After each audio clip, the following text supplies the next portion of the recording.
بسم اللہ الرحمن الرحیم۔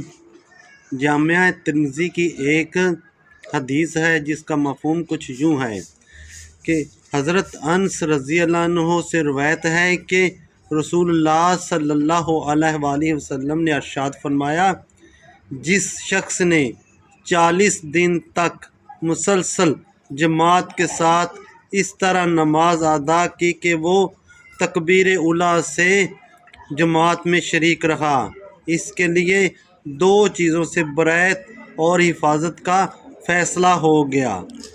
نمبر 1 جہنم کی آگ سے برائت و حفاظت، اور نمبر 2 نفاق سے برائت و حفاظت کا فیصلہ ہو گیا۔ دینی اعمال میں نماز پورے دین کا سر چشمہ ہے۔